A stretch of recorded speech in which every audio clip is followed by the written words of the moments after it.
Não, você pode receber o pastor Gustavo Paiva melhor. Glória a Deus. Pastor Gustavo Paiva, é uma alegria de ter aqui, meu amigo. A gente está muito feliz de receber o pastor. Era um sonho, quem anda com a gente, a nossa equipe caminha perto, sabe que era um sonho a gente poder trazer o pastor Gustavo aqui. E ele está muito focado na plantação de igreja lá, não está saindo muito, mas ele sentiu de vir aqui, a gente sentiu de convidar, ele sentiu de aceitar. E a gente ficou feliz. Ele está acompanhado também da sua esposa, a pastora Mara. Fica de pé, pastora, por favor. Você pode aplaudir Jesus. Glória a Deus. Irmãos, deixaram os filhos deles lá e deixaram a casa deles para poder servir a gente. Eu queria que você recebesse com muita alegria e ouvisse o que o Senhor tem para ministrar através desse irmão precioso. Amém? Boa noite. Queria que você ficasse em pé por um instante. Dê um abraço que está do seu lado e diga para ele: você está entrando nos melhores dias da sua vida. Dê um abraço da pessoa do outro lado e diga a mesma coisa.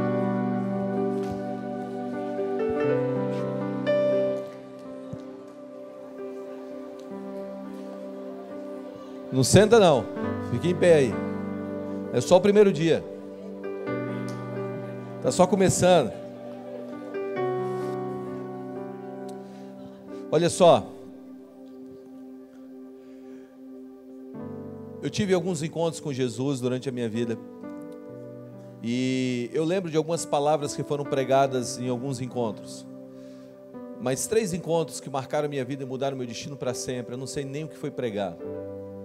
Mas eu sei que eu recebi um toque naquele dia, naquela noite, que mudou a minha vida e meu destino para sempre. Talvez você não lembre mais de muita coisa que vai ser falada aqui quando isso acabar. Mas existe toques que Deus vai te dar, que vai mudar o seu destino para sempre. Por isso, eu queria que você abrisse suas mãos, fechasse seus olhos, e nós vamos convidar o Espírito Santo para tomar esse lugar, e que esses próximos 3 dias sejam dias de uma imersão tão profunda no Espírito de Deus, que a sua vida seja transformada para sempre. Um toque, um dia, 1 minuto, pode mudar a vida de uma pessoa para sempre. Espírito Santo, nós te convidamos agora, venha nessa casa mais uma vez. Essa casa é uma casa que honra a tua presença. Nós abrimos as nossas mãos agora e dizemos: somos todos teus. Só abre suas mãos e espere. Que seja tão real o teu toque nesses dias, que haja encontros sobrenaturais, que haja rompimento de destinos, que o Senhor apareça aqui de uma maneira tão real, Jesus, porque o nosso coração tem tanta fome de te encontrar, o amado da nossa alma. Espírito Santo, venha sobre os seus filhos nesses dias. Que essa noite seja a melhor noite da vida deles. Que essa noite eles tenham encontros com o Senhor que nunca mais eles venham esquecer dessa noite. Que não seja mais uma noite na vida deles, que seja a noite em que a vida seja transformada para sempre. Enche-os agora, Espírito Santo. Pai, nós pedimos que o Senhor libere anjos dos céus que descem aqui com pergaminhos nas mãos e leia o destino dos seus filhos. Só espere.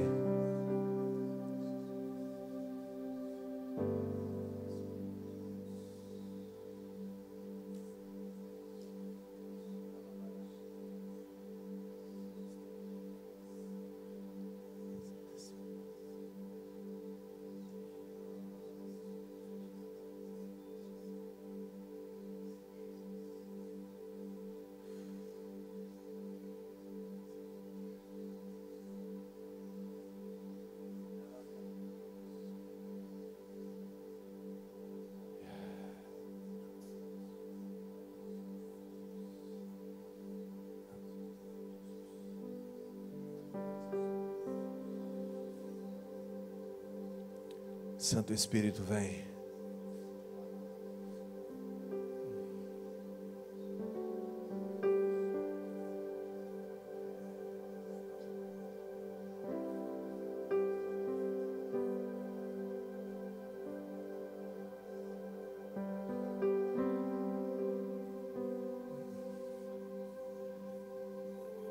Santo Espírito, vem. Milena, Jesus te chama pelo nome nessa noite.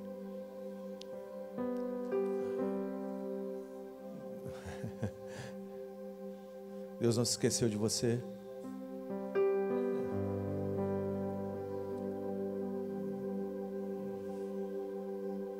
Você é uma missionária. Eu sei que as coisas estão um pouco difíceis para a sua vida, mas Jesus está vindo sobre você. Aumenta a tua presença. Aumenta a tua presença.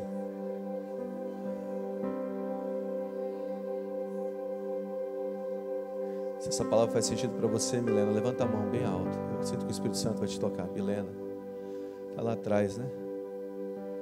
Vem sobre ela. Você tem um chamado missionário. Quem é você? Levanta a mão bem. Ali é Milena.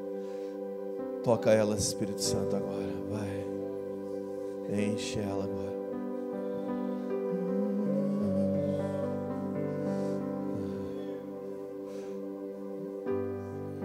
Deus está abrindo a porta desse quarto escuro e está te botando em liberdade hoje.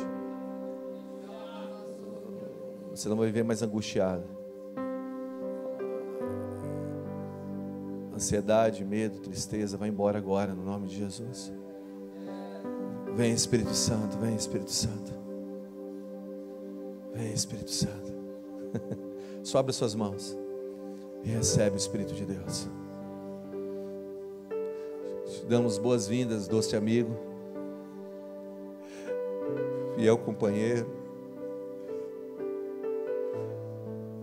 Obrigado por essa noite.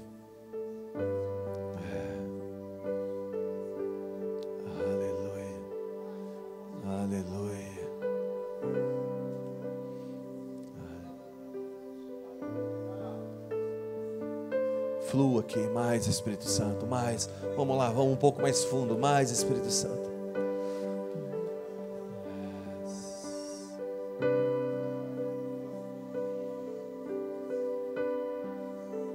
Você descobriu um caroço no teu seio esses dias. Jesus está curando isso agora. Eu dou uma ordem agora que vai embora esse caroço. Suma agora no nome de Jesus. Problema na tireoide, vai embora agora no nome de Jesus.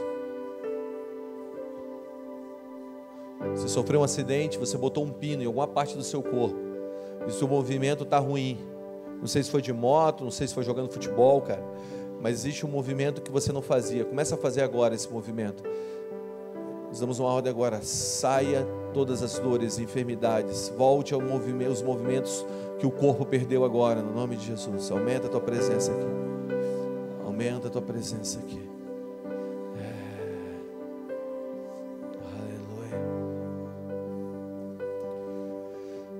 Aleluia. Jesus é um amigo que todos procuram. Galera, escuta só. Jesus é o rei que todos desejam. Jesus é o amigo que todos desejam ter. E eu creio que nesses 3 dias Deus vai nos emergir nesse relacionamento profundo com Ele. Amém? Se assente por um instante. Estou muito feliz de estar aqui. Quantos estão sentindo a presença do Espírito Santo aí? Estou muito feliz de estar aqui. Eu honro essa casa. Eu honro esse lugar. Quero agradecer ao convite. Obrigado por ter me convidado. Obrigado por me receber aqui. Espero que de alguma maneira a gente possa contribuir para aquilo que Jesus já vem construindo aqui. Obrigado, Natan. Agradecer meu amigo também, Felipe Vilela, que vai estar aqui com vocês. Também agradecer o pastor Luiz pela confiança de ceder um púlpito que é um púlpito de lágrimas. A história não é de ontem desse púlpito.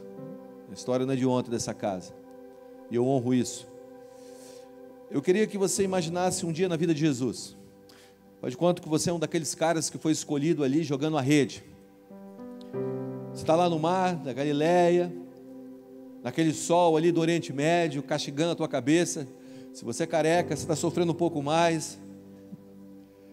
De repente aparece um homem, um garoto de 30 anos, andando, um sorriso no rosto, meio queimado pelo sol, os cabelos meio que embaraçado por causa do vento. Aquele cara olha para você e fala: segue-me.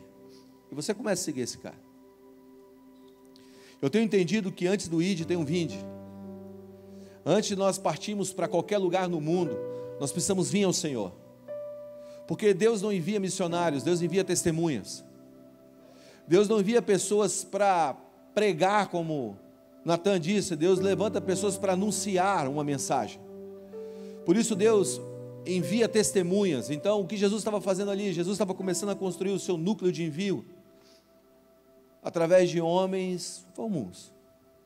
E aí, imagina você sendo chamado, você não entendia muito bem o que viria pela frente, mas agora você decide seguir esse homem.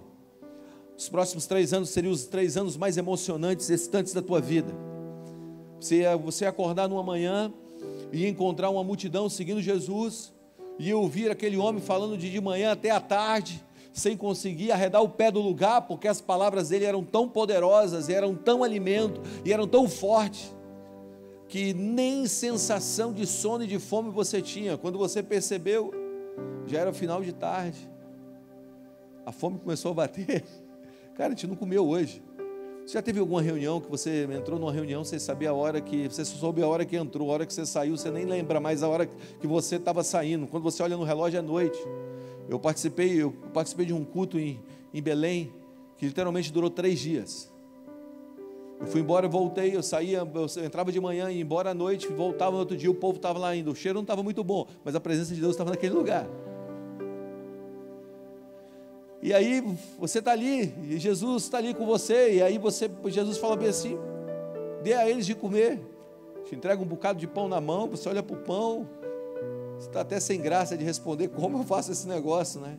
Você começa a partir, milhares de pessoas comem. Imagina você acordando no outro dia de manhã dizendo bem assim: é hoje, se ontem foi 5.000 pessoas comendo, imagina hoje o que vai rolar. Aí você vê cegos vendo, paralíticos andando. Imagina você chegando na casa de um homem morto, Jesus chamando ele para fora. De verdade, imagina um dia na vida de Jesus, com Jesus, andando com Jesus.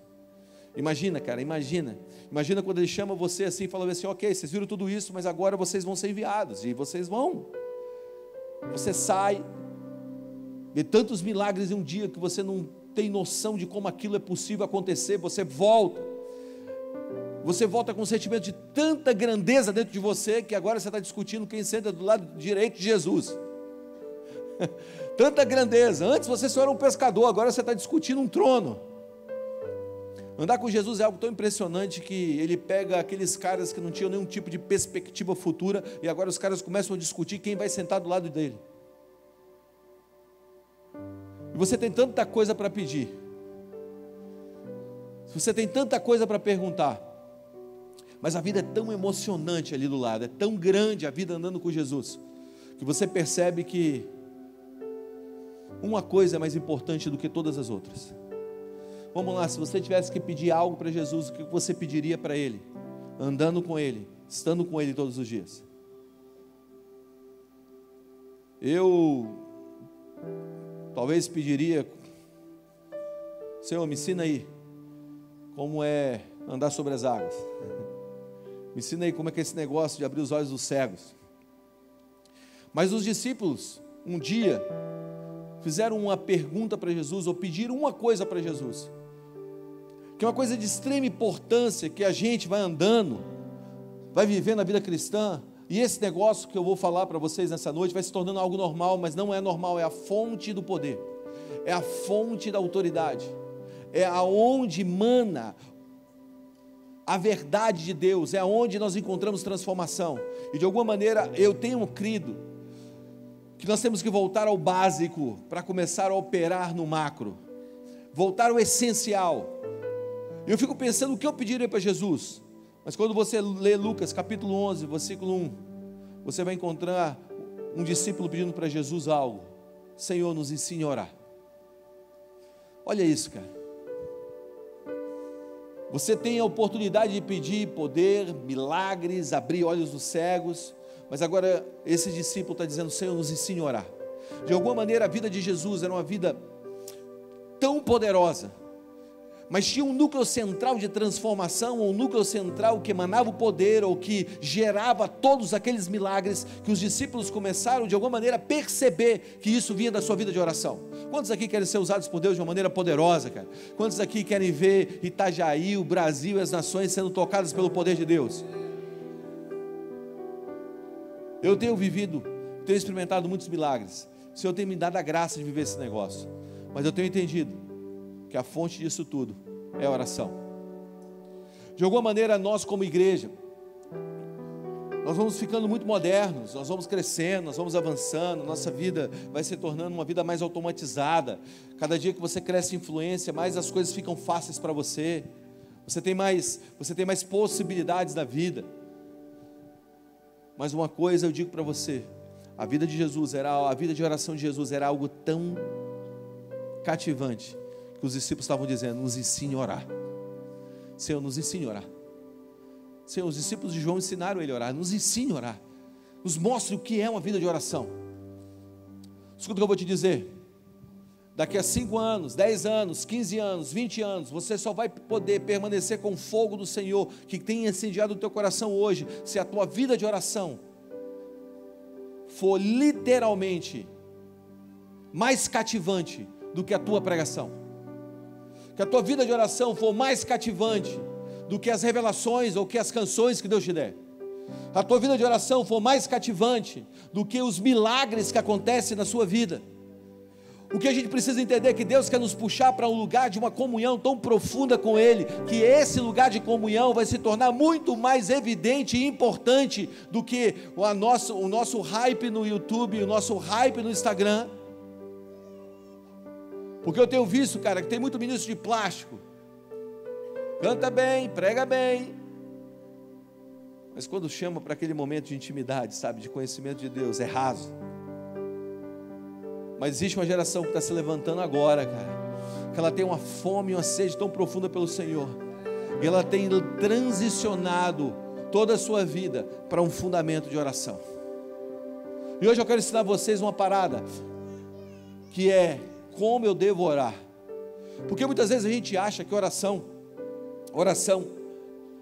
é uma petição, é aquilo que a gente faz no almoço ali, né? Senhor, muito obrigado por essa comida, Senhor, mas lembra daquilo, né? Aquele negócio que eu te falei ontem. Então, às vezes a gente acha que vida de oração é aquele negócio de chegar diante de Deus, botar a busca do danoninho, né? Me dá, Senhor, me dá. E a gente acabou criando uma igreja, cara, que é uma igreja consumista, uma igreja baseada apenas no pedir e não no entendimento do que é uma vida de oração. Deixa eu tentar explicar para você o que é oração. Oração é dar amor e receber amor. Oração é um relacionamento entre duas pessoas. Oração não é petição apenas. Petição é um pequeno campo dentro da oração. Oração é uma entrega de amor. E escuta o que eu vou te dizer. Grande parte do sucesso da tua vida está nos teus joelhos dobrados. A mudança do mundo está na distância dos teus joelhos ao chão. A mudança dessa cidade, dessa nação, está na distância dos nossos joelhos ao chão. E Deus está nos chamando de volta para esse lugar, que é um lugar de uma oração efetiva. Amém? Então os discípulos descobriram algo em Jesus, cara, que era algo extremamente poderoso, que era a vida de oração. Você vai encontrar várias vezes, depois de Jesus fazer milagres, se retirando para orar, para ter o seu momento com o Pai. Muitas vezes Jesus colocava os discípulos para um lugar, se você vê lá, ele botando os discípulos no barco e se retirando para ter comunhão com o Pai. Então a vida de oração de Jesus era uma vida ativa, uma vida extremamente entregue. Era uma vida de um relacionamento profundo. E eu queria ler um texto com vocês, que é a oração que Jesus ensinou. Existem duas orações assim extremamente poderosas, não que as outras não sejam, mas existem orações extremamente importantes que Jesus relatou ou nos ensinou. Primeira, a oração sacerdotal, e segunda, a oração do Pai Nosso. E eu queria tentar dissecar esse negócio para você, porque eu acredito que isso vai ser uma base de entendimento de como ter uma oração eficaz, como ter uma oração que realmente seja uma oração poderosa, orações ousadas. Deus está nos chamando para orações ousadas. E eu quero te ensinar você a ter uma oração ousada hoje, uma oração que é maior do que você. Deixa eu te contar uma experiência antes de nós lermos o texto. Uma experiência que eu tive com o Senhor. Eu Eu era um cara que eu cresci numa quadra em Brasília, eu sou de Brasília, e eu cresci numa quadra que era uma quadra muito violenta, uma quadra que tinha gangues. E eu cresci naquela quadra e eu tinha um senso de sobrevivência, né? Porque quando você cresce no meio da violência, o que você tem que fazer? Sobreviver, né, cara? Então, tinha coisas que eu não gostava de fazer, mas eu fazia porque eu tinha que sobreviver. E eu cresci no meio daquele lugar, e depois eu tive um encontro com o Senhor, e esse meu encontro com o Senhor me levou para mergulhar na igreja. Só que meus amigos eram todos muito loucos. Então eu comecei a trazer, eu cresci numa igreja batista, e eu comecei a trazer esses meus amigos para a igreja, e eu tinha outros amigos dentro da igreja, e esses meus amigos dentro da igreja não eram os caras mais certos da igreja. Então rolou que inventaram as histórias e eu fui expulso da igreja. O meu pastor me chamou e falou assim: olha, você não vai ficar mais aqui, eu quero que você vá embora. Você está me excluindo? Sim, estou te mandando embora da igreja. E eu fui convidado a retirar. E, cara, eu era um adolescente. E semanas depois teve um congresso na verdade foi um dia, uma noite, com um cara chamado Larry Lee. Quem era o Larry Lee? Larry Lee liderava um movimento de oração nos Estados Unidos, ele era o capelão da Casa Branca, ele era o conselheiro dos presidentes americanos. E ele veio para uma Assembleia de Deus em Brasília, eu fui para essa Assembleia de Deus. E eu estava lá no meio da multidão, cara, Larry Lee estava pregando. E naquele dia ele falou: olha, o Senhor vai te encontrar aqui. Não é que você vai encontrar ele vai te encontrar. Mas eu quero desafiar alguns a fazer orações ousadas. Orações ousadas. Orações que vão além de você. Mas escute, ele disse naquela noite: se você fizer essa oração, Deus não vai respeitar mais o teu hábito alimentar, Deus não vai respeitar mais o seu sono, Deus não vai respeitar mais os seus sonhos, Deus não vai respeitar mais os seus projetos, Deus não vai respeitar mais as suas escolhas, simplesmente vai ser Ele se apoderando de tudo. Então tome cuidado com o coração que você vai fazer nessa noite. Me lembro que eu estava ali no meio, e eu levantei a mão, no meio de uma multidão, e disse assim: Senhor Jesus, tudo que eu quero é o Senhor. E hoje eu vou fazer a oração mais ousada da minha vida. Eu quero ir para os lugares mais escuros do mundo. Eu quero morrer se for preciso como um Marte. E cara, de alguma maneira, aquela oração ousada aquele dia o Senhor recebeu. O Senhor pegou aquela oração. Hoje eu quero, antes de entrar e dissecar o Pai Nosso junto com vocês, eu quero encorajar você a fazer orações ousadas, porque a oração dessa noite vai mudar a história da sua vida. Por isso abra comigo em Mateus capítulo 6, versículo 5. Está pronto? Está pronto?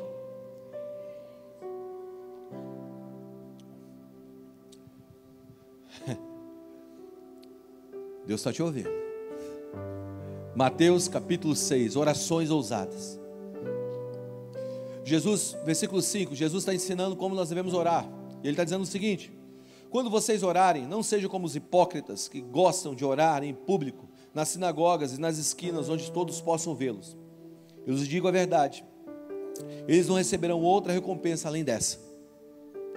Mas quando orarem, cada um vá para o seu quarto, feche a porta e ore ao seu pai em segredo. Então o seu pai, que observa em segredo, os recompensará.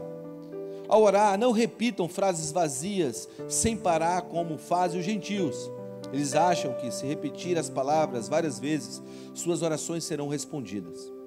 Não sejam como eles, pois seu pai sabe exatamente do que vocês precisam, antes mesmo de pedirem. Diga amém. Então, presta atenção.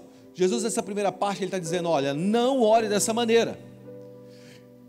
Se vocês querem ter uma oração eficaz e uma oração ousada, eu dou uma dica para vocês: não sejam como os fariseus que vão para as praças, sobem em cima dos bancos e oram para que todos possam ver. Aí eles já receberam o galardão deles. Ele está dizendo: olha, esse negócio de oração não é simplesmente uma exposição, mas é uma intimidade. Jesus está trazendo um fundamento de oração. Ele está dizendo: olha, esse negócio de você ter um contato comigo não é uma exposição pública. Lógico que existem orações públicas, declarações públicas, mas Jesus está dando um fundamento inicial de oração, dizendo: se você quer ter uma oração ousada e eficaz, vai para o teu quarto. E quando ele está falando para ir para o quarto, ele não está dizendo simplesmente você se trancar dentro do seu quarto, é para você construir um lugar de intimidade. Ele está dizendo: oração parte do princípio que é uma relação entre duas pessoas. É um conhecimento entre duas pessoas. E ele continua dizendo: olha, e quando vocês praticam dessa maneira, existe um efeito. Qual é o efeito? O Pai vai te responder. E como vocês devem orar? E ele dá uma instrução. Mas antes da instrução de como nós devemos orar, o que ele faz? Ele diz: você não deve fazer isso de uma maneira que seja uma vã repetição. Muitas vezes nós pegamos aquilo que é para ser uma estrutura de oração e transformamos ela em uma vã repetição. Então Jesus está dizendo: olha, esse negócio que eu vou entregar para vocês não é uma reza para ser feita, mas é uma estrutura para ser conhecida. Não é uma reza para ser aplicada, mas é uma estrutura para ser mergulhada, para ser dissecada. E Jesus começa dizendo no versículo 9: portanto, orem da seguinte forma: Pai nosso que estás no céu, santificado seja o teu nome.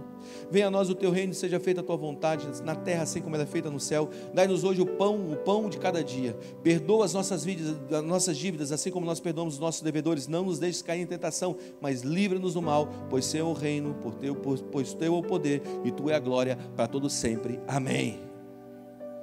Então o que Jesus está fazendo aqui? Jesus está nos ensinando uma estrutura de uma oração eficaz, poderosa e ousada. Ele não está nos entregando uma reza, ele está explicando: cara, se você quer ter uma oração eficaz, é dessa maneira que você deve fazer. Jesus está dizendo: ore dessa maneira. É letrinha vermelha da tua Bíblia, irmão. Jesus está nos entregando uma chave de como nós devemos proceder em vida de oração. E ele começa dizendo: ore dessa maneira. Porque muitas vezes nós oramos e não recebemos, ou nós pedimos e não recebemos, porque nós pedimos mal, segundo Tiago capítulo 4, versículo 3.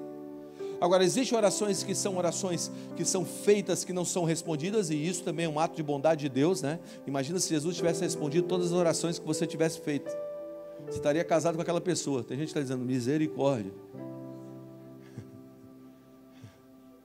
Então, orações não respondidas, como diz alguém que eu não sei quem é, talvez seja o mais alto grau de bondade de Deus. Mas existem orações que são respondidas imediatamente. Agora deixa eu só te dar um pano de fundo aqui para a gente mergulhar ainda mais fundo. Orações respondidas imediatamente dão fé. Mas orações que não são respondidas imediatamente, você persevera orando, te dão um caráter de fé. Muitas vezes Deus não quer te dar apenas um estralo de fé. Deus quer construir um caráter de fé em você. Tem coisas que eu estou orando há mais de 2 décadas. Mas tem coisas que eu orei ontem e recebi hoje. Está comigo? Então, quando você persevera em oração, você entra num caráter de fé. Agora, o que Jesus está falando aqui, então, olha, se vocês devem orar, orem dessa maneira. E ele traz uma estrutura. E essa estrutura, basicamente, é dividida em 3 pontos e 3 pontos. Em 2 partes. A primeira parte é: santificado seja o teu nome. Venha a nós o teu reino e faça a tua vontade. E aí a outra parte, que são outros 3 pedidos relacionados à nossa própria vida, diz: pão nosso de cada dia, perdoai as nossas dívidas e não nos deixes cair em tentação. Então ele traz uma estrutura. Olha, antes de você orar por você, você precisa conhecer um negócio chamado reino de Deus. Antes de você entrar em pedidos como pão de cada dia, perdão de nossas dívidas, não me deixe cair em tentação, entenda uma coisa: existe um negócio chamado reino de Deus. Muitas vezes as nossas orações não são eficazes e não são ousadas porque nós não entendemos o reino. Muitas vezes a gente abaixa Deus ao nível das nossas experiências e não sobe as nossas experiências ao nível de Deus. Quando a gente entende o reino, o tamanho desse reino, as nossas orações começam a ser extremamente ousadas. E aí ele diz: olha, se você orar então, ore dessa maneira: Pai nosso. Ele começa dizendo: Pai nosso. Diga: Pai. A primeira coisa que você precisa entender é que Deus é um Pai. Eu sei que talvez isso seja muito simples para você, mas deixa eu te explicar isso de uma maneira ainda mais profunda do que você já ouviu na sua vida. Deus é um Pai. Deus é Pai. Romanos capítulo 8, versículo 15 e 16 diz assim: pois vocês não receberam um espírito que os torne de novo escravos, medrosos, mas sim o Espírito de Deus que os adotou. Diga: adotou. Adotou como seus próprios filhos. Agora, nós chamamos ele de Abba, Pai, pois o Espírito confirma em nosso espírito que somos filhos de Deus. Se somos filhos de Deus, então também somos herdeiros e, portanto, co-herdeiros em Cristo Jesus. Se de fato participamos do seu sofrimento, participaremos também da sua glória. Então o que Paulo está dizendo aqui aos romanos? Ele está dizendo: olha, existe um Espírito que os adotou como seus próprios e os tornou próprios filhos de Deus. Diga: adotou. Eu sei que talvez a palavra adoção para você seja uma palavra meio que, cara, esse negócio de adoção, né? Adoção, Filho legítimo é diferente, né? Filho de sangue. O sangue puxa, né? O sangue puxa. Então a adoção é uma coisa, não algo tão bom como um filho legítimo, né? Ser adotado historicamente tem isso na cabeça, né? Não sei se você sabe, mas até a Constituinte de 1988, um filho adotivo no Brasil não tinha o mesmo direito, ou não tinha direitos equiparados a filhos biológicos. Até 1988. Você observou que quando o irmão mais velho vai zoar o irmão mais novo, fala bem assim: ei, deixa eu te falar uma parada. Papai achou você no lixo, você é adotado, moleque. Não é assim? Não é? Eu estava lá no dia que bateram na porta e papai abriu e te viu lá na caixa de sapato. Eu vi, você é adotado. Ô adotado? Mãe, está me chamando de adotado. Tô não. Não é assim? A adoção virou até símbolo de zoação. Agora, quando você lê Romanos, capítulo 8, versículo 15 e 16, a Bíblia está dizendo que Deus nos adotou. Agora, deixa eu te falar uma parada. É impossível você entender Bíblia se você não entender contexto histórico. Se você não ler contexto posterior, contexto inferior de cada texto e estudar o texto de uma maneira direta. Por quê? Porque um texto sem contexto, ele é um pretexto. Não é isso? Então, deixa eu tentar explicar isso de uma maneira assim, que você entenda. Imagina você andando numa rua, e numa praia, e você encontra uma placa assim numa praia de nudismo. Você não entrou nela porque você é crente, mas tem uma placa lá, espero que você não entre nela. Vai ter uma placa lá, diz assim: proibido entrar de biquíni ou qualquer roupa de banho. Está lá naquela placa lá, na praia de nudismo. Aí você anda mais um pouco, aí tem uma outra, a mesma placa, numa praia muçulmana, dizendo assim: proibido entrar com biquíni ou qualquer roupa de banho. É o mesmo escrito, mas uma está dizendo: você só entra sem roupa, a outra está dizendo: você só entra se você tiver com roupa. Você entende? Por quê? Porque a mesma palavra, falada em um contexto diferente, traz uma aplicação diferente. Então, quando você lê aqui, Paulo está falando aos romanos. Paulo está dizendo aos romanos. Agora, a adoção aos romanos, num contexto romano. Em Roma existia uma tradição chamada dias lústricos, ou dias de consagração. Quando a criança era nascida, ela tinha até o nono dia, eram esses dias de consagração. O que acontecia? No nono dia, a mãe vinha, colocava a criança no chão, diante do pai. O pai olhava para a criança, e ele decidia se aquela criança era filho dele ou não. Provavelmente, se ele tivesse um tipo de deficiência, o pai dizia bem assim: ele não é meu filho, e não era. Se você for estudar, você vai perceber que muitos dos orfanatos na Roma antiga eram feitos por cristãos. Os cristãos pegavam essas crianças. Agora, um pai, um homem, poderia escolher qualquer outra criança como seu filho. Qualquer outra criança. A adoção era algo natural para os romanos. Tanto que havia imperadores que eram filhos adotivos. Otávio Augusto era filho adotivo de Júlio César, assim também como Tibério de César. Agora existia uma peculiaridade. Qual que era? Quando um homem adotava um filho, aquele filho nunca mais poderia deixar de ser filho dele. Então um filho biológico poderia ser rejeitado, mas um adotivo nunca mais. Então quando Paulo fala assim: você é meu filho, quando Paulo fala bem assim: você foi adotado, sabe o que ele está dizendo? Você nunca mais vai deixar de ser filho dele. Pai, Uga, mas eu cometi aquele pecado. Pai, Uga, mas eu estou perdido. Pai,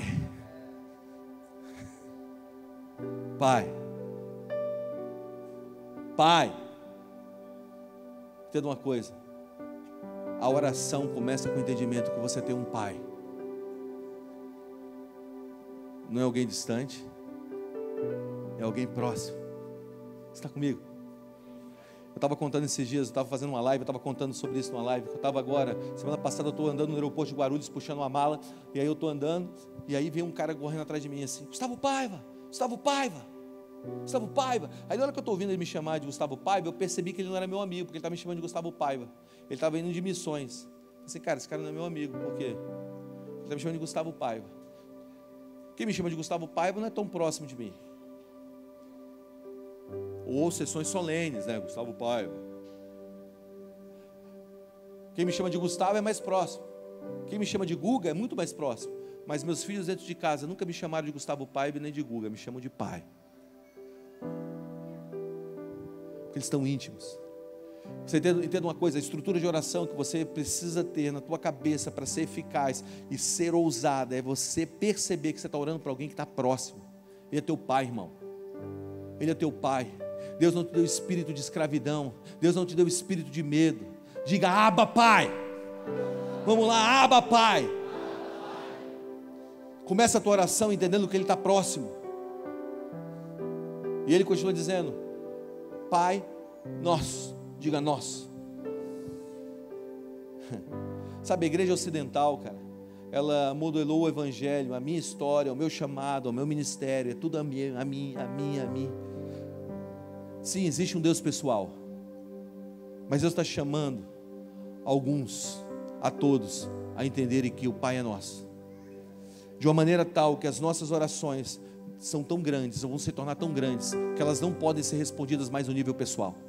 Quantos aqui querem ter a ousadia de fazer orações que são tão grandes, que elas não podem ser respondidas no nível pessoal? Senhor, aviva Itajaí. Senhor, aviva a nação. Senhor, muda o mundo para o Senhor. Senhor, me usa para conquistar as nações. Pede-me, darei as nações por herança, os confins da terra por possessão. Quantos aqui podem dizer assim, Senhor, eu quero ver minha universidade cheia do Teu Espírito, a minha escola pegando fogo. Pai nosso, orações que não podem ser respondidas no nível individual. Eu estou crendo por uma geração que não está dizendo o meu ministério, o meu chamado, a minha vida, mas está dizendo Pai é nosso. Orações grandes demais. Orações tão grandes que podem abençoar toda a sua família, que podem abençoar toda a tua casa, que podem abençoar as próximas gerações. Orações tão grandes, cara, que podem abalar continentes. Orações tão grandes que podem abalar povos. Orações tão grandes que podem acabar com a orfandade. Orações tão grandes que podem quebrar o jugo da impiedade. Orações tão grandes que podem quebrar o cetro da corrupção. Orações maiores, o Pai é nosso. Você está aí?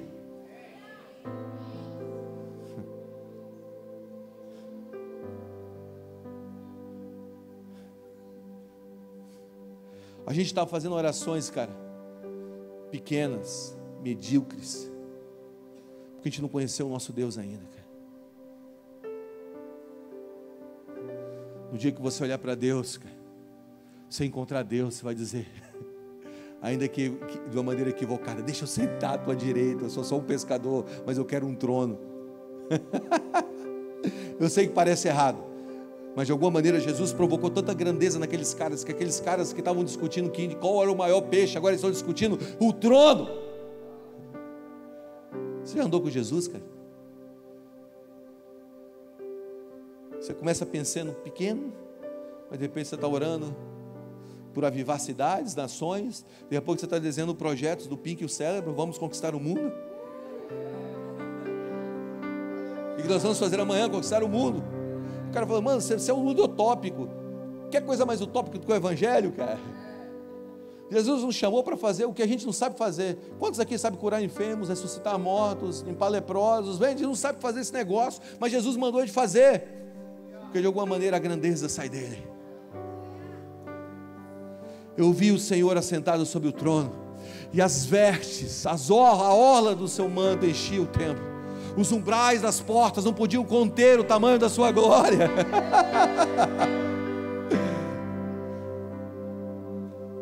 Ele conta todas as estrelas, chama cada um pelo nome. A terra é estrado dos seus pés, os oceanos cabem na concha da sua mão.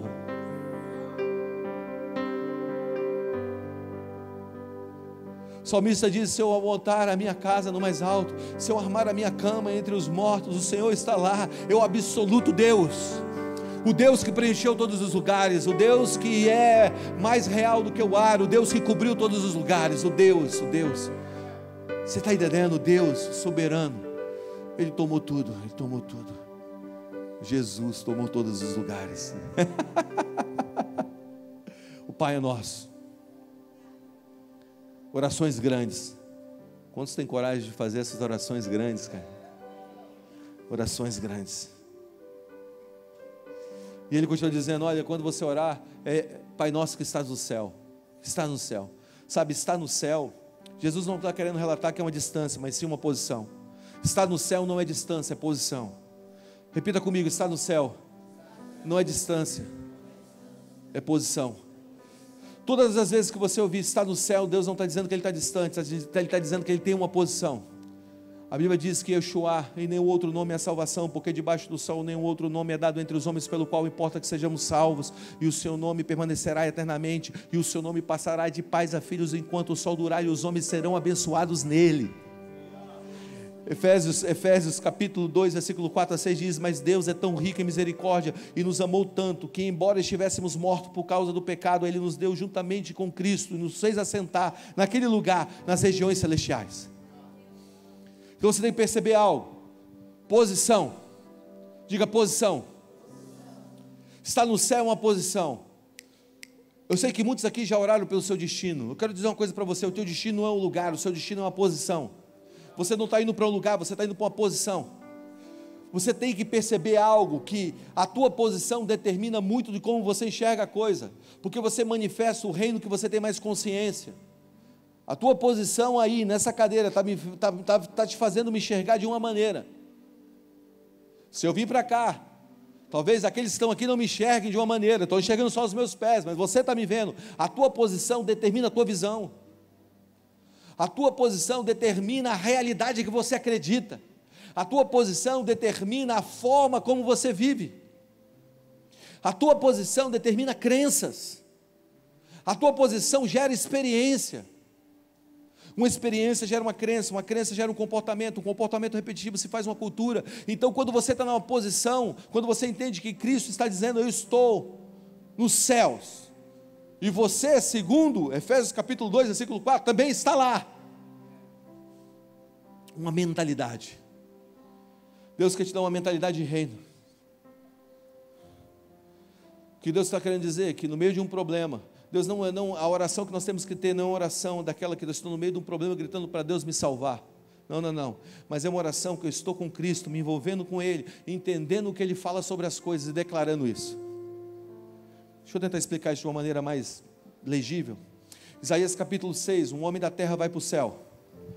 E ele entra no céu, e ele diz o seguinte, ai de mim que vou perecendo, porque eu sou um homem de lábios impuros, e moro em meio a um povo de impuros lábios, meus olhos viram o rei. Ele estava certo? Ele estava. Ele morava no meio a um povo de impuros lábios. Mas isso era a realidade de um homem da terra no céu. O próximo versículo diz o seguinte, que os anjos olhavam um para os outros e diziam, santo, santo, santo é o Senhor dos exércitos. Toda a terra está cheia da glória do Senhor. O homem da terra está dizendo, terra de impuros lábios, mas os seres dos céus estão dizendo, cheio da glória.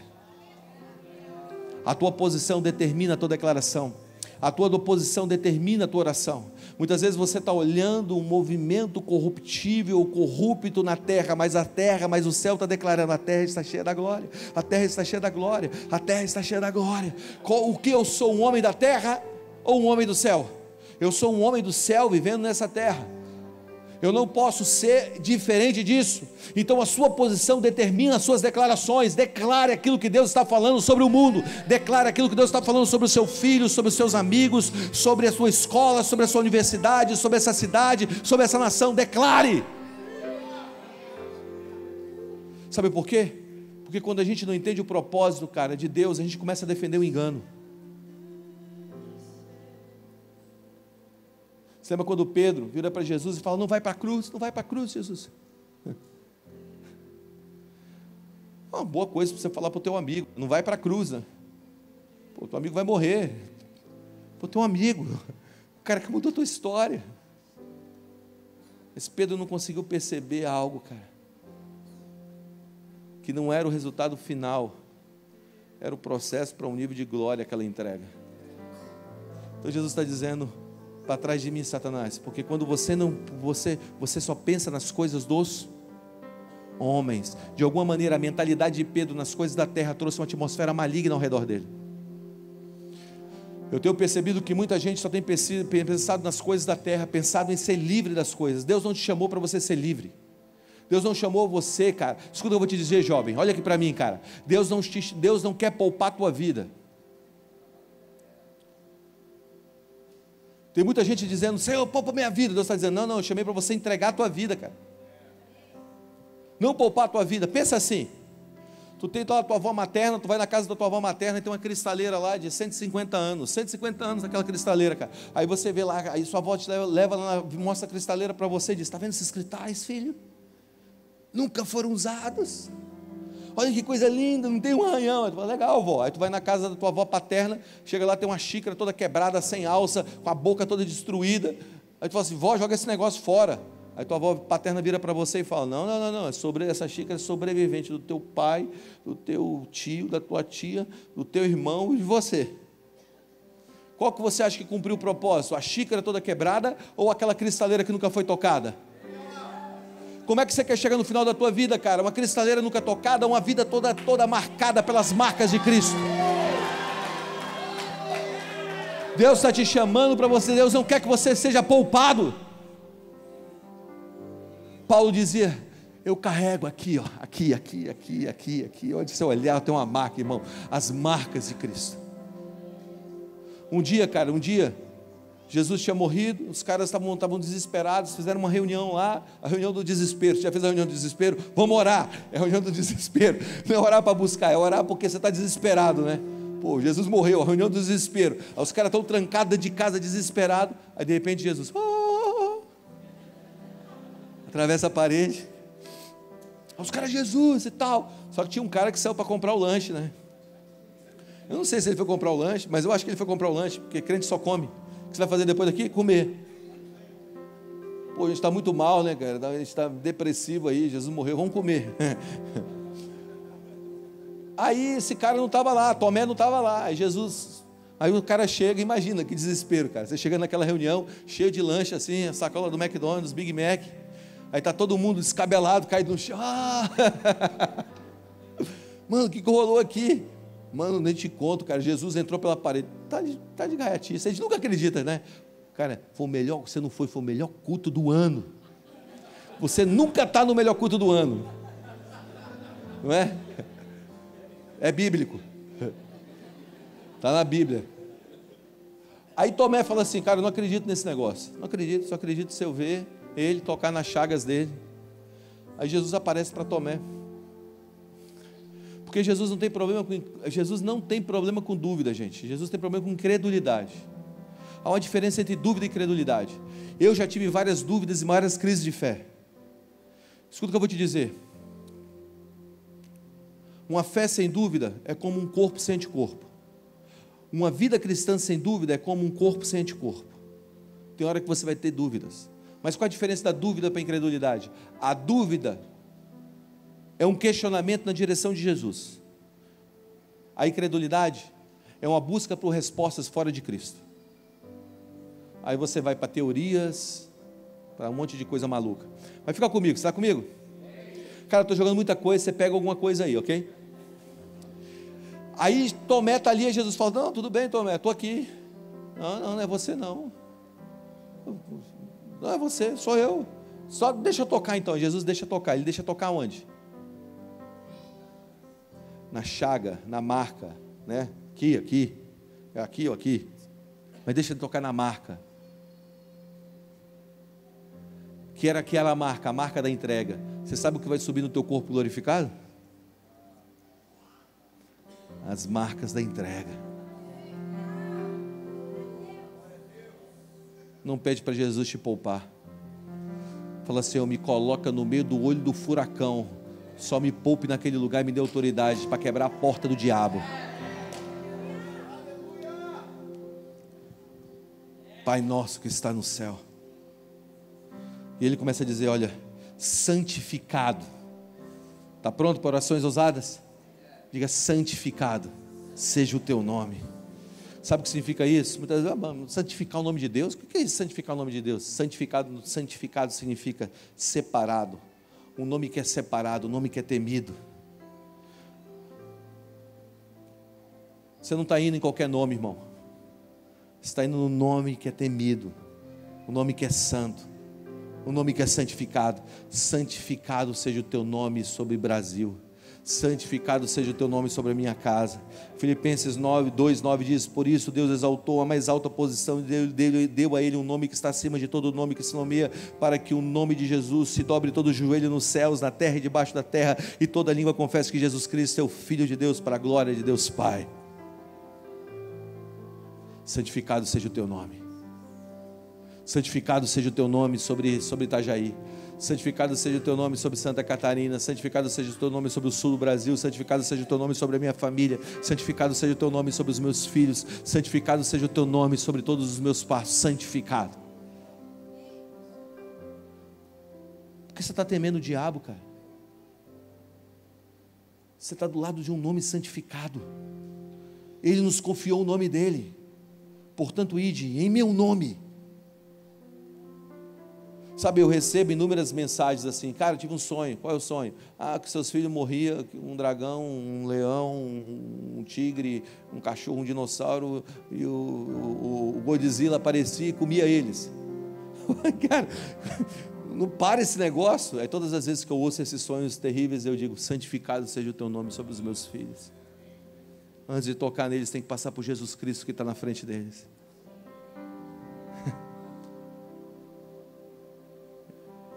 É assim que eu luto minhas guerras. É assim que eu luto minhas guerras. Santificado seja o teu nome.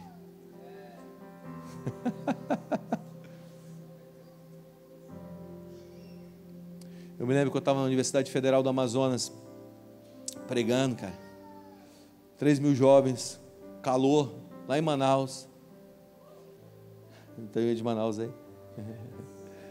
Aquele calorzinho básico lá, né? Aí eu estava pregando lá, tinha acabado de tocar, eu tinha uma banda, viajei com essa banda, eu estava pregando. Aí começou a falar do nome de Jesus, o nome de Jesus, o nome de Jesus. Aí tinha um menino lá, cara, que tinha se envolvido numa briga de tráfico. Tomou um tiro no rosto, a bala entrou debaixo da narina esquerda, quebrou os dentes da frente, atravessou o céu da boca e alojou aqui na cervical. O primo dele levou ele para a reunião, ele não era nem crente, cara. E aí eu estou lá falando lá do nome de Jesus, Jesus poderoso, nome de Jesus, santificado nome de Jesus, nome de Jesus poderoso, só exaltando o Senhor. Aí de repente ele começou a sentir um gosto de metal na boca, um gosto de metal, uma dor na cabeça primeiro, um gosto de metal na boca, pluf, cuspiu a bala do revólver. Aí ele pega a bala do revólver e vem para frente, eu estou pregando, assim, poder de Deus, Jesus, Jesus, Jesus. Aí o cara chega na frente e começa a gritar: a bala, a bala. A bala, mano, não tenho bala, velho, eu estou pregando. Está pedindo bala para mim.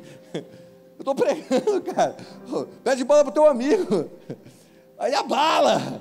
Aí eu, tá, o que tem a bala? Ele me contou essa história. Aí eu trouxe ele para frente. Ele sobe com a bala do revólver na mão. A gente começa a falar: Jesus, Jesus, Jesus vai curar, Jesus, Jesus. Só falando do nome santificado, dezenas de pessoas começam a ser curadas. Numa universidade que ninguém adorava Jesus, num lugar que ele falava que era cemitério de gente, crente. Santificado seja o teu nome. Você está comigo? Você está entendendo? Você começa com um pai que é próximo, orações que é para todos. Santificado seja o teu nome. E ele começa dizendo: venha a nós o teu reino. Diga: venha a nós. Tem um cara chamado Jack Taylor, que é um pregador americano. Ele diz o seguinte, que o tempo verbal aqui pode-se dizer assim: vontade de Deus seja feita agora. Reino de Deus vem agora. Agora, diga agora. Com o que é o reino de Deus vindo? É a realidade de um domínio chegando até nós. Agora, diga agora. É impressionante como a gente não consegue processar o Deus do agora. A gente sempre consegue colocar Deus no passado, a gente sempre consegue colocar Deus no futuro, mas a gente não consegue colocar Deus agora. É Marta, né? Marta e Maria, né? Jesus chega na casa de Lázaro, Marta, Maria e Lázaro, né?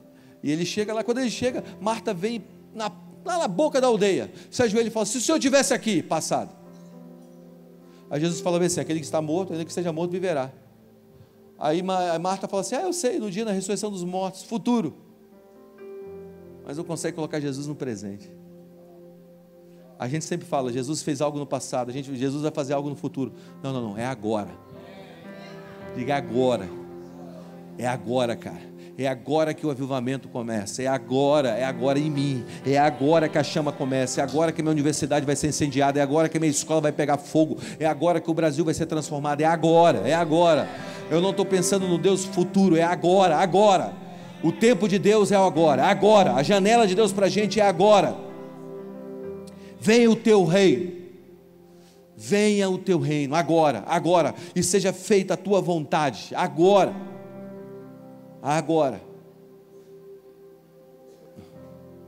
Você já desafiou a vontade do seu pai quando você era criança? Já, né? Quem ganhou, você ou seu pai?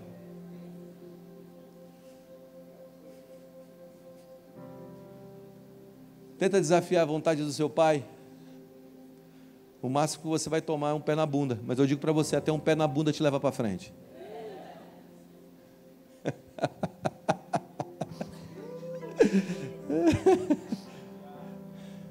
E ele começa a dizer: o pão nosso de cada dia. Diga: o pão nosso. Diga: o pão não é meu. Você quer orações eficazes? Para de orar apenas pelo aquilo que é seu, a provisão sua. As nossas promoções e avanços e conquistas sempre devem ser derramados sobre os outros. Nunca é para nós. Eu quero quebrar o espírito de egoísmo hoje aqui.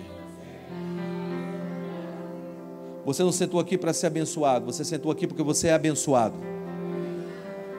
Para de vir para a igreja para ser abençoado. Você já veio para a igreja porque você é abençoado. Para de querer dar oferta porque você é para ser abençoado. Você está dando oferta porque você é abençoado. Para de querer viver uma vida para receber. Começa a viver uma vida de um doador.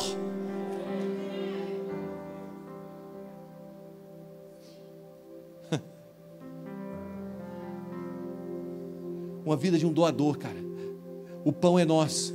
Se você está apenas querendo receber, você está vivendo um evangelho errado. Não há limite sobre o que Deus quer derramar sobre alguém, mas as vasilhas que estão cheias, o óleo para. Há um poder no vazio, meu irmão. Deus te enche e derrama rápido. Encheu. Aí você fala assim: cara, de onde vem tanta fonte, de tanta revelação, de tanto poder? Onde vem tanto? Quero dizer para você, sabe de onde vem? Do derramar, do pão nosso. É nosso, toma. Deus me deu, toma. Tem gente que recebe um negócio e fica assim: é meu, é só meu, é o Smiggle, é meu.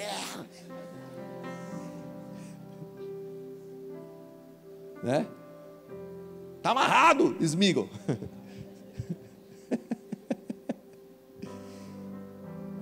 Preciosa. Aí ele entra: perdoa as nossas dívidas. Diga: uma vida de arrependimento. Escuta o que eu vou te dizer, cara. Deus quer levar as nossas orações a uma vida contínua de arrependimento. Tem gente que tirou o arrependimento do cardápio cristão. Nunca mais se arrependeu dos caminhos, nunca mais. Você é um anjo. Voa. Não, a gente não voa, a gente é fiote. Mas voa. Cara, tirou o arrependimento da vida cristã. Como é isso? Não, é porque eu tenho uma nova natureza santa. Eu sei que você tem uma nova natureza. Mas você vai ver como eu vou terminar esse negócio aqui. Vai querer rasgar assim: socorro, Deus. Arrependimento, cara. Vive uma vida de arrependimento. Se arrepender dos pecados. A Bíblia diz claramente que nós devemos viver uma vida de devoção ao Senhor. Arrependimento é um estilo de vida, de tirar qualquer possibilidade de uma raiz maligna crescer dentro de nós. Não deixe as raízes crescerem. Você observou que você demora meses e anos para construir um prédio? Você levanta um prédio durando meses e anos para levantar um prédio. Aí você pega 3 bombinhas, coloca ali, umas 7 bombinhas ali embaixo, ali, bombinha, os cabeção maior, né? 3 segundos. 3 anos levantando, 3 segundos caindo. Sabe por quê? Porque não está vivendo uma vida de arrependimento. Seja rápido para se arrepender. Rápido, cara. Você vê, Davi, cara. Davi fez um crime bárbaro, matou o amigo, tomou a mulher do amigo. O profeta chegou, apontou, ele se ajoelhou. Outro fez muito menos do que ele, se você for colocar no nível moral. Mas as bases do arrependimento não estavam ali. Arrependa-se. Ele fala, e ele continua dizendo, perdoa as nossas dívidas. E ele continua dizendo, não me deixe cair em tentação. Diga, cair em tentação. Sabe quando a gente cai em tentação? Quando a gente acha que a gente não tem tentação. A gente acha que a gente está muito bom, né? Não, cara, não tem problema não. Aí, o que tem? Nada a ver, né? Os dois demônios, né? O que tem? Nada a ver. O cara começa a falar, o que tem? Mano, é aquele negócio lá, o que tem? O que tem? Aquilo ali, nada a ver. É? Vai lá, irmão.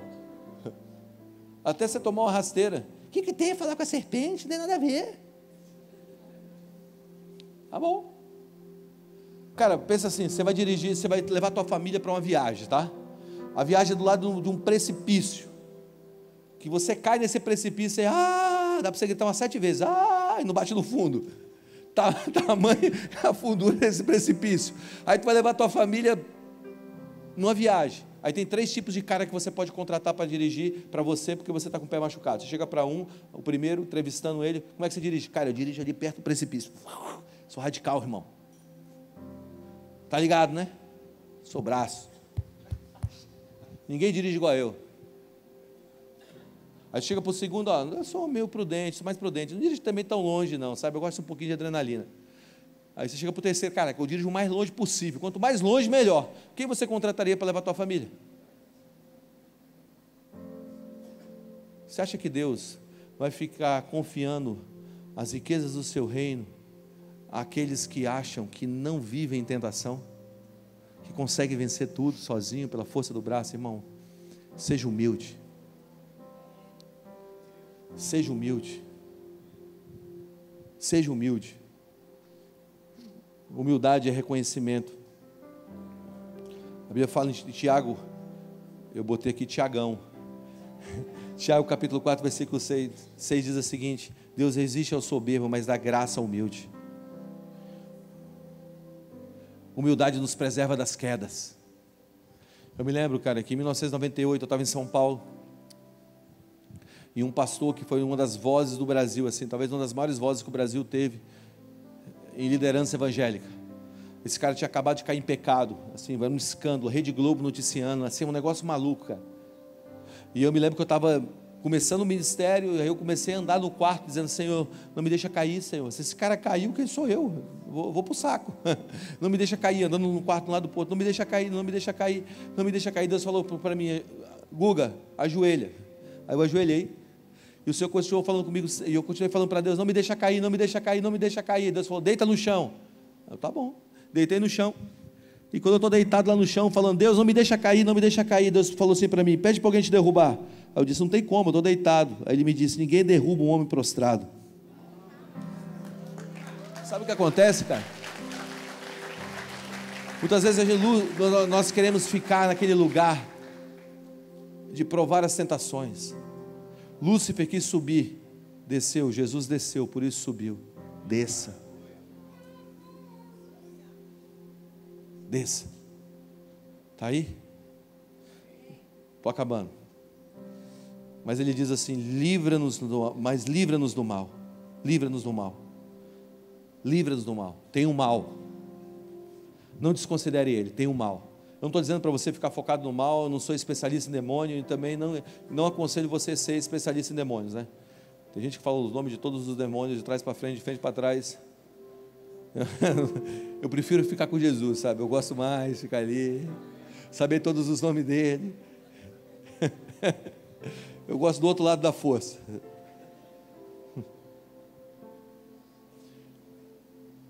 Mas eu acho que Paulo, ele resume o que é o mal. Em Romanos capítulo 7, versículo 24 e 25, diz assim: Como sou miserável, miserável homem que sou. Quem me livrará do corpo dessa morte, dominado pelo pecado? No versículo 24, ele está levantando um questionamento, ele dizendo: olha, cara, quem vai me livrar desse mal? Desse corpo do pecado, dessa coisa pecaminosa? Quem vai me livrar disso? Você sabe que ele estava relatando aqui um conflito entre o espírito e a carne. Que Paulo está dizendo: olha, existe um mal, que esse mal é muitas vezes alojado na carne, tem esse conflito, esse fight.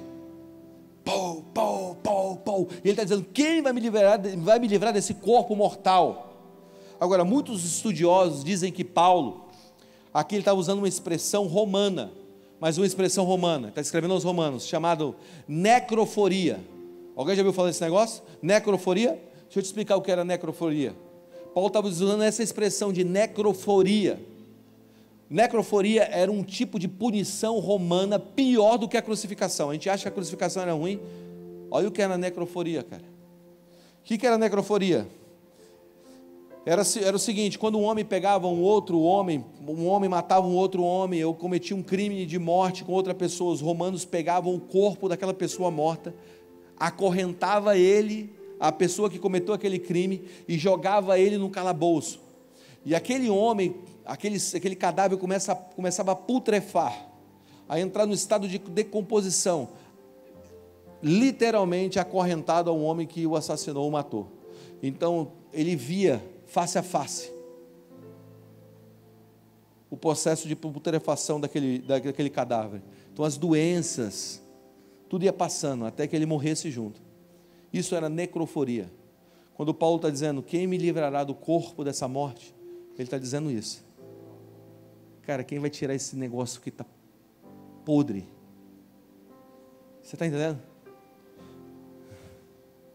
Aí ele dá a resposta no versículo 25: graças a Deus, que me dá vitória em Cristo Jesus nosso Senhor. Graças a Deus. O que ele está dizendo? O que o Senhor está querendo nos ensinar? Quem nos livrará desse mal? Ele está dizendo: a obra não é tua, não é da tua força, não é no teu braço, não é na tua capacidade, é na graça do Senhor. Se afunda na graça, meu irmão, se perde na graça. Não é mais você que vive, mas é Cristo que vive em você.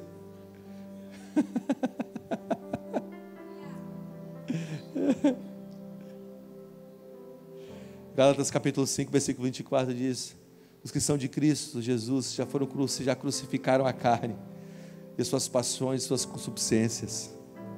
Se vivemos no Espírito, andamos também no Espírito. Você está comigo? E aí ele termina dizendo: porque teu é o reino, teu poder e tu é a glória para todo sempre. Escuta o que eu vou te dizer: santidade é o lado visível da salvação. Santidade é o lado visível da salvação. Está comigo? Bro, deixa eu te falar uma parada. Se você pegar essa estrutura de oração e terminar dizendo Pai, Reino, você começa com Pai e você termina com Reino. As questões do reino são questões familiares. As questões do reino são família. Você discute no seio familiar. Sabe o que vai acontecer agora? Nós vamos fazer orações ousadas. Quando você se colocar em pé, você vai se colocar na oração do Pai Nosso. Orações tão ousadas que podem mudar a realidade dessa cidade, dessa nação e das nações. Eu estou louco para ouvir o meu filho, minhas filhas dizendo para mim: pai, eu quero mudar o mundo. Eu vou dar toda a crença para que eles vivam dessa maneira. Amém?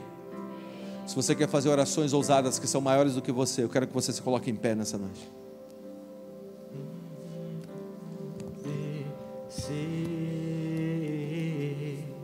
Está comigo? Está comigo? Sabe o que vai acontecer aqui? Se essa palavra é verdadeira, o Espírito Santo vai testificar agora. Alguns aqui, todos aqui vão ser abençoados nessa noite. Todos vão ser abençoados. Mas existem algumas pessoas aqui que vão ter encontros sobrenaturais com Jesus de uma maneira tão real. Porque Jesus marcou o encontro com elas hoje. Não que elas são mais especiais que outras. Existe o dia de Mateus, mas existe o dia de Pedro, existe o dia de João. Talvez hoje seja o seu dia. O que você vai fazer? Você vai só abrir as mãos e o Espírito Santo vai descer de uma maneira real, vai abençoar todos, mas alguns aqui vão ser chamados para orações ousadas. Você vai sentir o teu corpo tremer, alguns vão sentir um fogo consumir no seu corpo, outros vão ter visões abertas. Todos vão ser abençoados, mas existem alguns que vão ser comissionados hoje para fazer uma oração tão ousada que a vida não vai ser mais a mesma depois dessa noite. Por isso feche seus olhos e abre suas mãos. Anjos vão entrar aqui com pergaminhos nas mãos, vão ler o destino de alguns. Outros vão receber um batismo do Espírito muito forte. Só abre as mãos.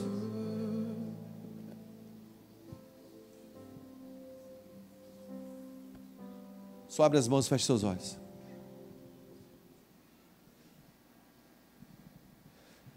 Espírito Santo, eu oro agora nessa noite, na autoridade do nome de Jesus.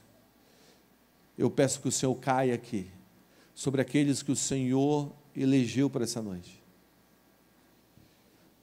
Pai, eu peço que o Senhor envie os seus anjos. A tua palavra nos fala que o Senhor daria a ordem aos seus anjos em nosso favor, para que eles entrem aqui com pergaminhos nas mãos e leiam o destino dos seus filhos, aqueles que foram chamados por Ti. Espírito Santo, fica à vontade, Senhor, envia os teus anjos, só espere.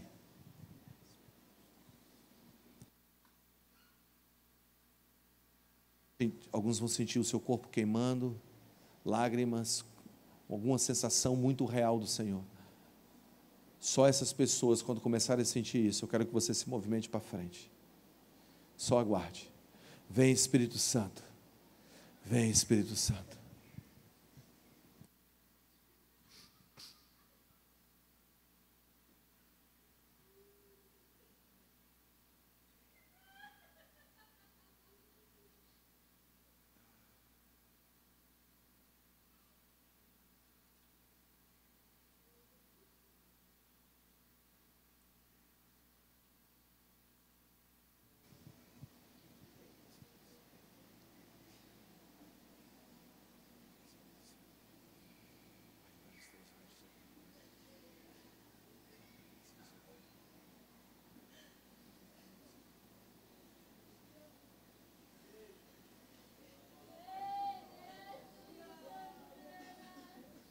Está começando mais, Espírito Santo.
Mais Espírito Santo, mais Espírito Santo, mais Espírito Santo.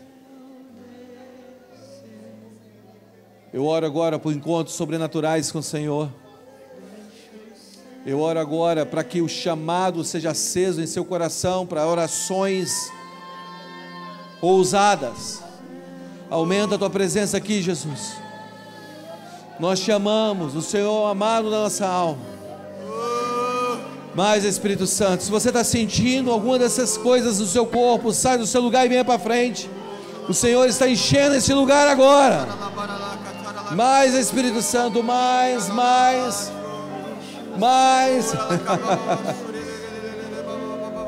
Existem evangelistas, profetas, apóstolos, mestres e pastores nascendo nessa noite.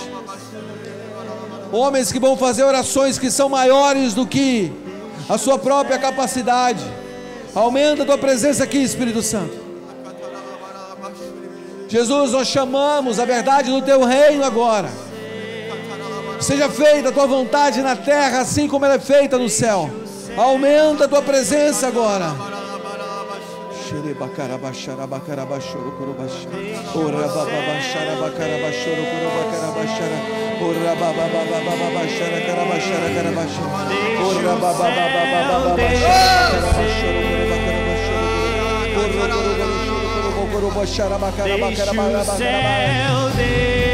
Todos levante as mãos aos céus. Pegue as suas mãos aos céus. Levante a sua voz agora e toque no reino. Toque nas palavras do Senhor. Mais Espírito Santo, mais Espírito Santo.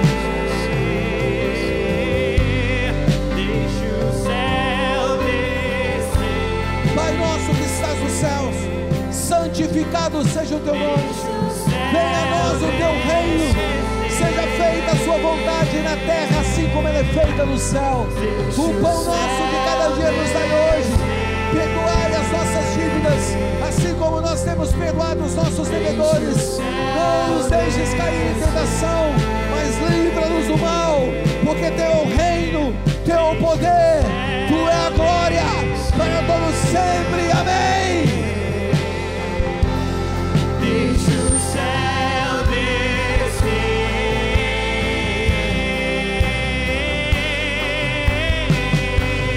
pois teu é o reino, teu é o poder e tua é a glória para sempre.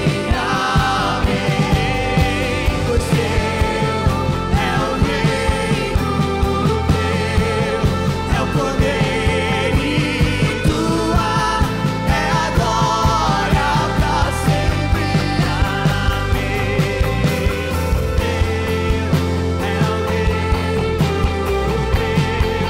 É o reino, é o poder, é a glória para sempre. Deixa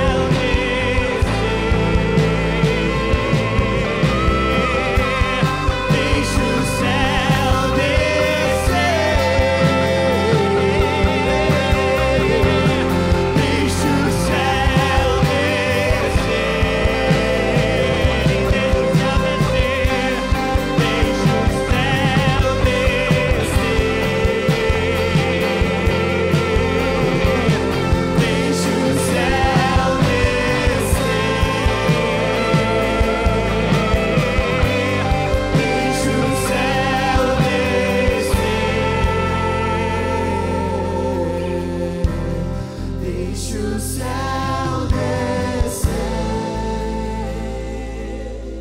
Talvez você está aqui hoje, seu coração se esfriou.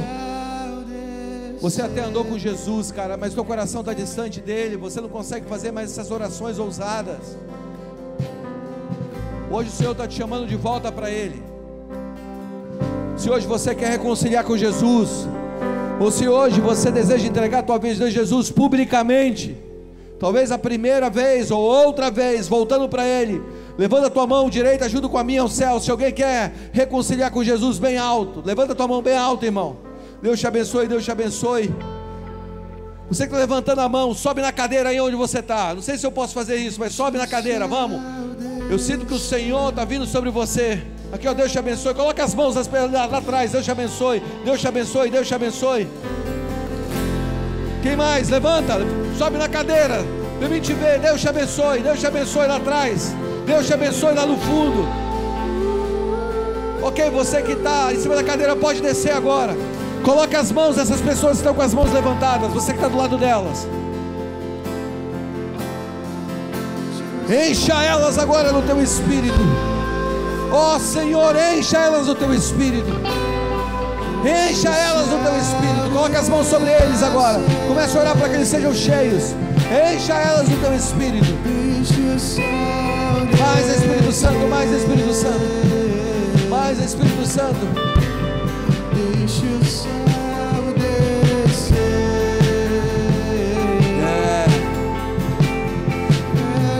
Quantos aqui querem fazer uma oração tão ousada que vai além da sua vida? Se você quer, levanta a tua mão direita junto com a minha. E eu quero que você faça essa oração agora. Mas escute, depois dessa noite, Deus não vai respeitar mais os seus hábitos alimentares. Deus não vai respeitar mais as suas escolhas. Deus vai vir sobre você de uma maneira tão poderosa que Ele vai controlar as suas emoções, o teu entendimento. Será algo tão real do Senhor vindo sobre ti. Depois dessa oração, a sua vida não será mais a mesma. Ore agora, vamos, levante sua voz e ore agora. Faça a sua oração ousada.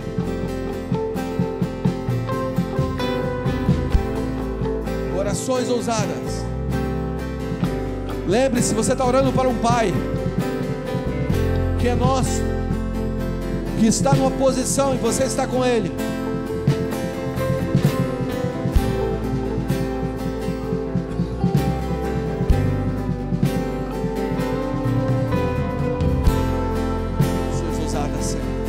Orações que mudam cidades, igrejas que se comprometem com cidades e nações, líderes, Senhor, que se comprometem por não viver apenas uma vida para si, líderes que se comprometeram para viver uma vida pelo Teu reino, líderes que se comprometeram para viver uma vida além das possibilidades dos homens, líderes que se comprometeram a viver uma vida maior do que a si mesmo. Homens que disseram sim para o céu, sem medo dos homens, sem medo dos homens da terra, que estão preocupados com o sim dos céus, que viraram as costas para qualquer tipo de aplauso da terra, ainda que os aplausos venham, Senhor. Sim, nós podemos sermos aplaudidos, mas o nosso sim está para o céu. Orações ousadas, vamos, igreja! Orações ousadas.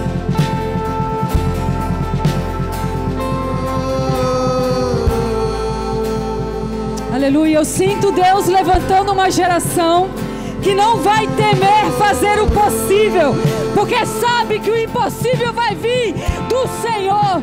Deus está trazendo um novo óleo nessa noite aqui, e eu quero, sabe, que você totalmente se foque no Senhor, na presença dEle, porque Ele está derramando, sabe, um novo óleo. Ele está derramando fogo sobre a sua vida, porque não vai ser na força do seu braço, não vai ser você que vai fazer, mas aquele que venceu a morte, que venceu os principados e a potestade, Ele irá à tua frente.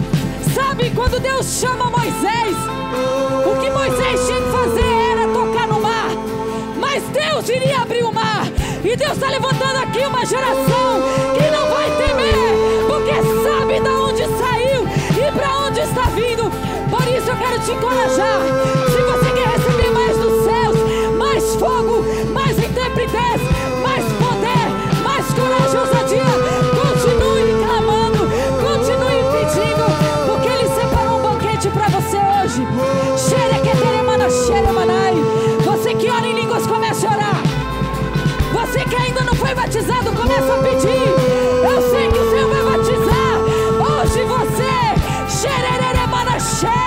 Levanta mesmo, Senhor, uma geração que vai fazer obras ou iguais ou maiores que o Senhor fez. Levanta as mulheres ousadas, que se vestem de dignidade e força, enquanto o dia de amanhã não tem preocupações, porque o coração delas confia em Ti.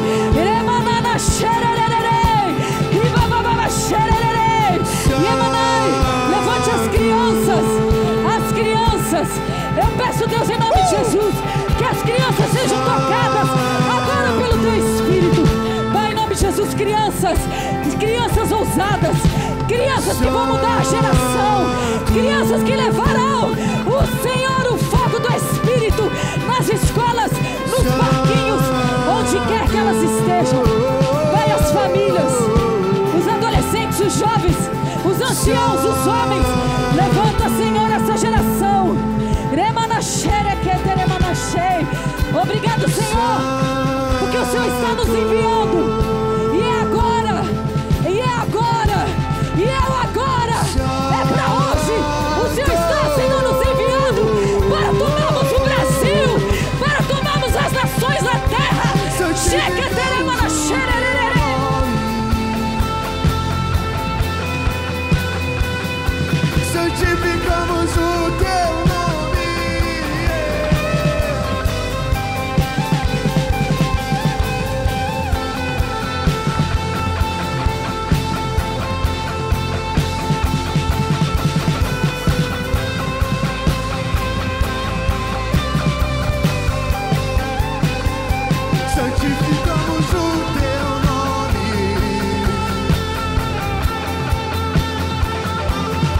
glorificado.